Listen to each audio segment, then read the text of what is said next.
1. One thing I should note is I'm hard of hearing.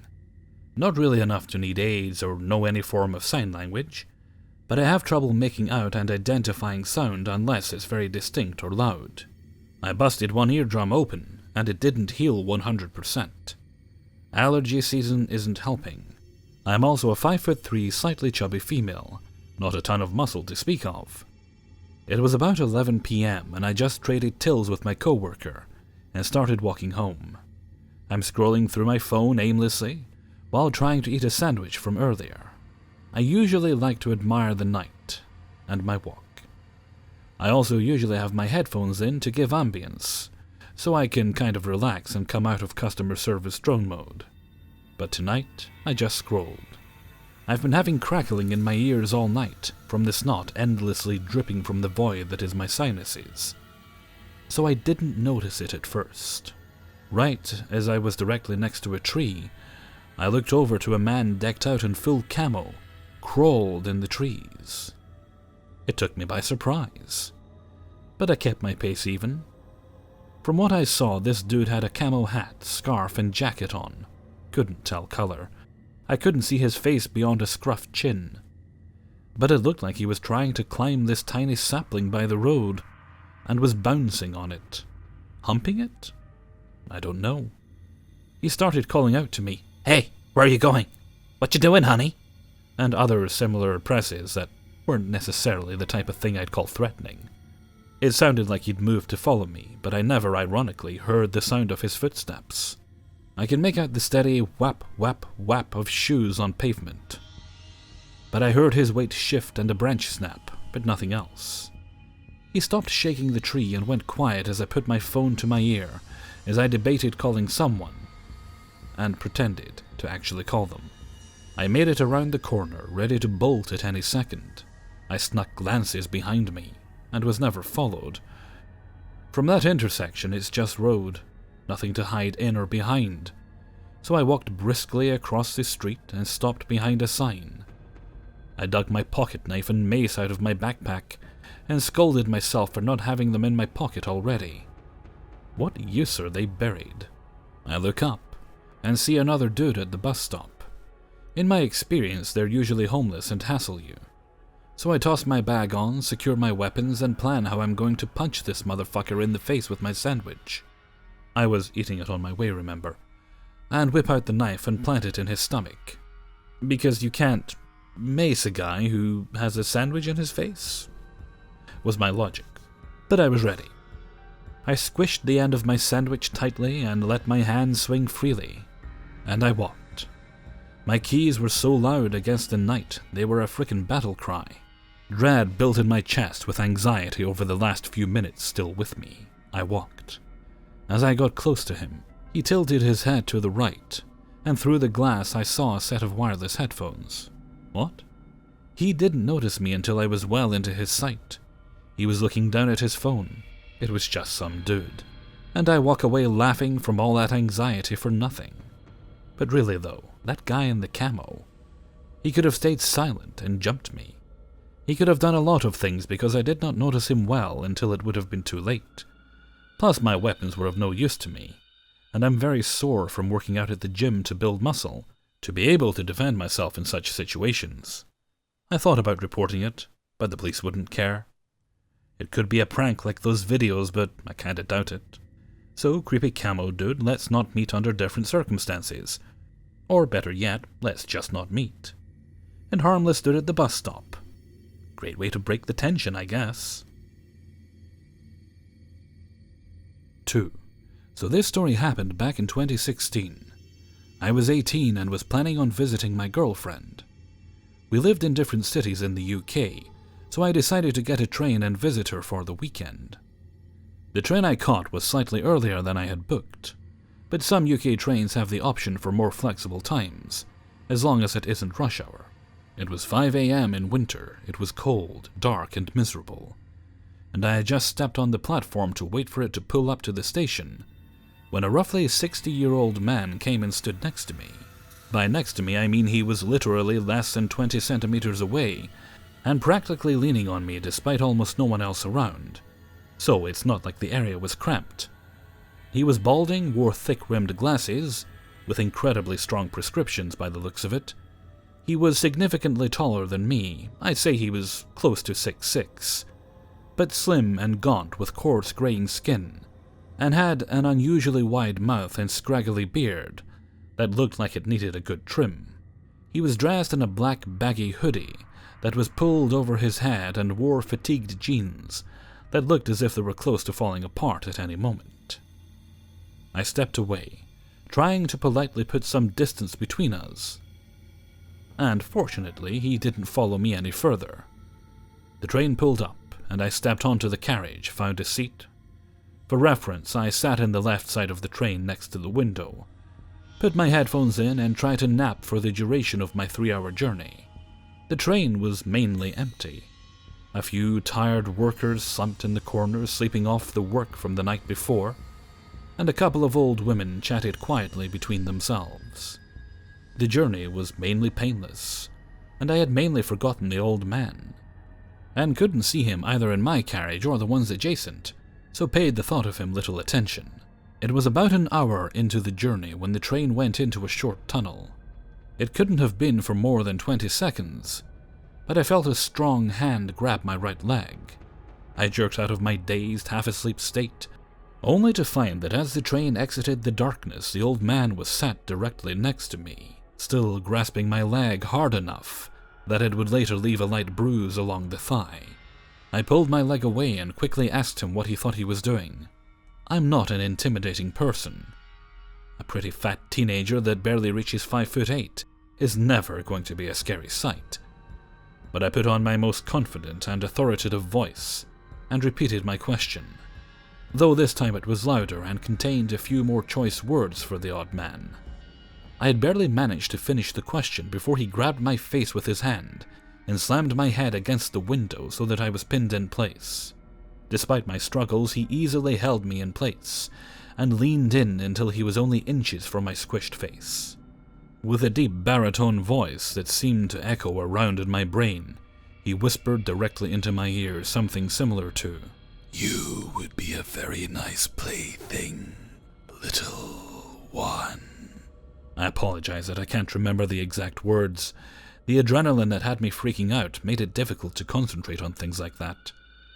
But I vividly remember that he knew my name. He then licked the exposed side of my face, slowly until a bridge above the tracks blocked what little light was trickling into the carriage. As the light dimmed, I felt the hand release my face, and I snapped to look at where the man had been sat. But he had already disappeared from view. I rose shakily from my seat and rushed to the toilet to vomit from the fear. I stayed in there for over an hour before the inspector knocked on the door to check my ticket. I informed him what had happened, and he escorted me to police officers at the next station, who swept the entire train for the man. It was treated as an assault, so the police viewed the CCTV from the train, but were unable to identify the old guy. I nearly broke down in a panic when they said they couldn't find him, but that wasn't even the worst part. When the police later viewed the CCTV that covered the route I took to reach the train station, they stated that the same tall, black-hooded man could be seen following me for almost 2 miles, starting from just outside my house. To this day I refuse to return to that city. I moved away about 2 months later, and have made a promise to myself that I will never ride a train again. 3. I like playing CSGO. Usually my profile picture is a character from a movie or TV show, and my name is very generic. You would never think I was a girl based off my picture and name, because I don't ask for that attention. I was playing deathmatch with my internet best friend Derek at an ungodly time of night, just talking about our thoughts and morals over voice chat in lobby. The server had about 7 people in it, and everyone would throw their 2 cents in with our conversation. It was pleasant and much needed. I thoroughly enjoyed myself. Everyone was kind and respectful, something you hardly see in this game. One person had no microphone and only talked to us via chat. He told Derek and I've wanted to be friends with someone over this game before so badly. Will you guys add me? I promise I'll have a mic tomorrow. I was a lonely person back then, so I accepted his friend request. His name was Corey. Derek and I played CSGO Deathmatch nightly, just talking about all sorts of things. For 4 days straight, Corey would join us without invite. We found it odd he would join us because he mentioned how strict he is with himself about being on a tight schedule, and how dedicated he is for school. Because of this, we never invited him to our games. Which, funnily enough, Corey got upset that we didn't invite him to death matches, even though he told us he was focused on school, and we only played late at night. One way or another, Corey got the impression Derek and I were dating. Despite Derek talking about his girlfriend at least once a day, I told Corey, "Yes, we are obviously dating because a male and a female can never just be friends." My voice was as flat as I could make it sound, and as bland as I could try. Corey did not understand my sarcasm and ran with the thought of Derek and I dating. Immediately, Corey tried his best to win over Derek by buying him in-game valuables. Case keys, a few skins worth real money. Every time Corey would give Derek these things, Corey would tell him, "You better be treating her right, otherwise you will pay for it." Derek is a nice guy and has a hard time with confrontation, so he never replied to those messages. He would only relay them back to me. After 2 days of getting these gifts, I told Corey while in deathmatch, "You do realize I was sarcastic with you when you asked if Derek and I were dating, right? Derek has a girlfriend and she doesn't play video games." Corey's voice immediately goes into a much calmer voice during this game, and does not stop saying, "Oh, thank God, thank you, Lord Almighty, you have blessed my life, thank you." Random people would tell him to stop talking and he's being creepy. I didn't say anything to Corey for a while after that, because despite being over the internet, I felt an awkward connection with him. The following day, day 7, of knowing Corey, he asks me to join him in a private game. I have immense anxiety with being alone with someone, no matter the circumstances. I simply tell Corey no thank you, but thanks for the offer. Corey tries to call me over voice, and I get a weird nervous feeling. I knew something was odd about this random voice call request. I check on his profile, and he edited his entire profile to fit a 2008 emo MySpace account. He changed his picture from Harambe to rain on a window, and his bio from "I inject memes for Harambe" to "My life is meaningless without her." That was one of the most bizarre things I saw unfold in front of me over a video game. He explains to me that he wanted to play a private game with me just so he could plan a meetup with me and go get some coffee. He could tell where I lived because I told Derek and Corey about the Seattle superhero I ran into a while back. But that was only the beginning of the creepy things he would say to me.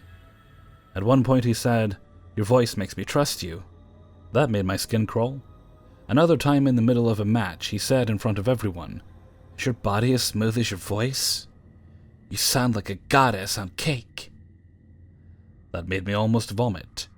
A few more examples include, "You make me want to just snuggle up in my bed and go to sleep," in a cutesy tone, or saying tee-hee out loud instead of just laughing. But whenever he said something creepy, I would just ignore it or awkwardly say, "Thanks, my dude." I felt as if he practiced for hours just saying those lines to me. Just unnatural. I knew this guy did not talk to any other females because he told me so. "Girls in real life just find me creepy, and whenever I approach them, they ignore me," is what he said, something I should have spotted as a red flag. One day he tries to send out a call request that I ended up hitting ignore on. I message him and say, "What's up, everything okay?" He only replies with, "Not even close."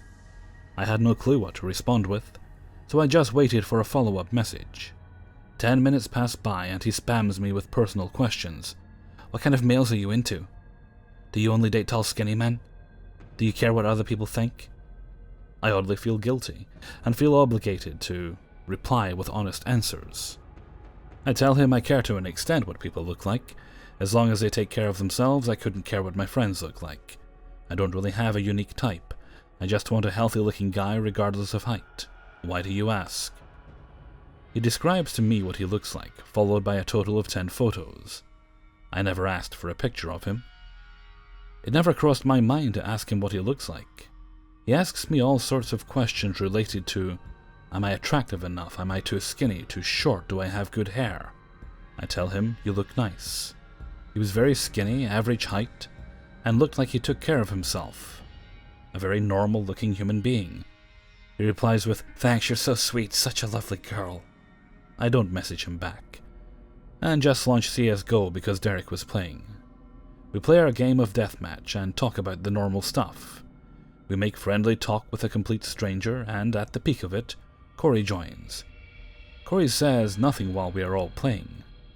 I do not have notifications on when I play, so I have to manually check messages when I'm in game. During map change, I realized I got flooded by Corey asking, "Do you find this guy attractive? Does he sound hot to you? Is he funnier than me?" I ignore his messages and keep on playing. I did not want to deal with that from him. I only knew him for 2 weeks at this point. Corey notes I'm ignoring his messages, and he confronts me in front of this server of 20 people. "Why aren't you replying back to me in stream?" I tell him I don't have notification on. I'm too busy playing a game to want to hold a conversation while playing a game. Corey goes on this rant about, "I thought we were friends. Why would you ignore me? Friends don't ignore each other." And I don't respond to him. This is all over the place, so everyone can hear him. I'm clearly uncomfortable, and a random player tells Corey, "You're being kinda creepy, dude. She clearly doesn't want to respond to your weird messages." Corey screams at the top of his lungs at this guy too. "Go kill yourself, you useless human being. You don't know her like I do." And he promptly leaves. Derek and I keep playing our game, ignoring our messages. After an hour, we get off game, and I open my messages. From Corey, I get a roller coaster of messages and feelings, ranging from, "I'm so sorry I screamed. You didn't need to hear that side of me," to, "How dare you fucking ignore me?" I replied with, "You're taking this friendship pretty fast. I think you should just calm down and take a break. The deepest thing I know about you is your name and your favorite meme." He replies with, "You're right. Good night." I was hoping that maybe, for once, that would be the end of it, and he would actually listen. I couldn't be more wrong. The following day, I wake up to my Steam app being spammed from Corey. "I need you. I'm at the hospital." A few things I noticed. He was on Steam via web browser. Your name will have a browser icon if you're logged in through your web browser and not Steam or phone. Another thing I noticed. He said he was on his phone. If this was actually true, I would have had a mobile icon next to his name. I knew he did not have a phone because he told me. "I broke mine last month when I threw it against the wall."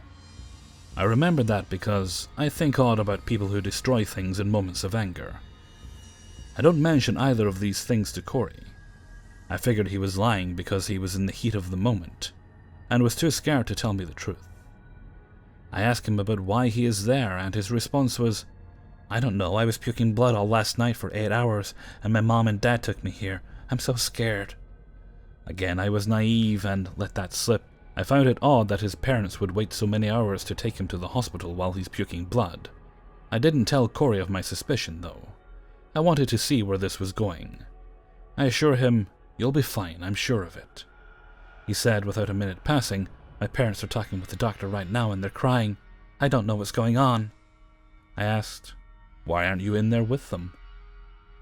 He tells me he's going into the room, but he was stopped by a security officer who told him, "I'm sorry, we don't think you're ready for the news just yet, have a seat." I play dumb and don't question his bullshit story. I reply, "It won't do you any good to get worried about something you can't control." He spams me with broken sentences such as, no, please, hello me." I understand when people are crying. It can be hard to see what you're typing. But he told me many times before, "I've been hurt so bad before I can't even cry. I didn't even cry when my brother died." Also, he was typing perfectly clear and reliable before and after this message. Again, I didn't question his story. He quickly tells me, "Oh God, they just told me I have cancer." I respond with, "Didn't you just get to the hospital a few hours ago?" He replies, "Yes, it's stage 4 skin cancer."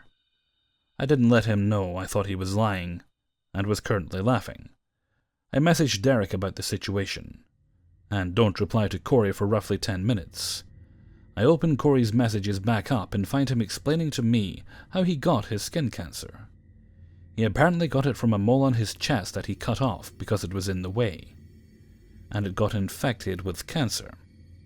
I didn't think this lie could get any worse, so I confessed to him I know he's lying. I express how disgusting it is to lie about having cancer, and that my adopted mother died of cancer herself. He rushes his response to, "Oh my God, I had no idea. I'm so sorry. The reason I lied to you is because I'm actually sick, but with something else. I actually have type 1 diabetes. I lied because I didn't want you to think I was fat." I asked him if he remembers sending me pictures of himself, and he said he remembers, but he was worried I still thought he was fat. He probably weighed at most 120.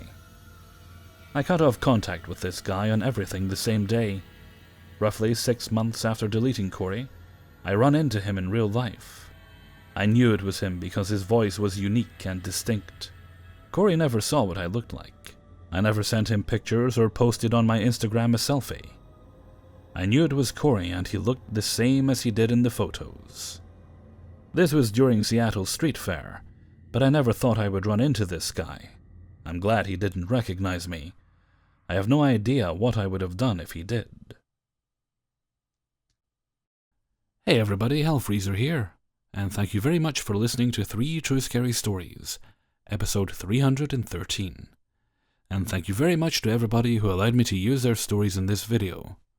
Well, I think I grumbled too hard about all the hot weather we were getting because we've been getting rain, and apparently more on the way. Hopefully it doesn't last too long. I would like a bit more sun. I was actually kind of enjoying the hot weather, to be honest with you. I hadn't even got into the part of the summer where I was going to start making like cold brew tea and coffee and things like that, just to keep in the refrigerator, but well, we'll see. Hopefully there'll be more heat on the way.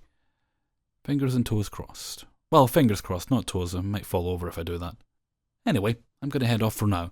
So until next time, thank you very much for listening, and take very good care of yourselves.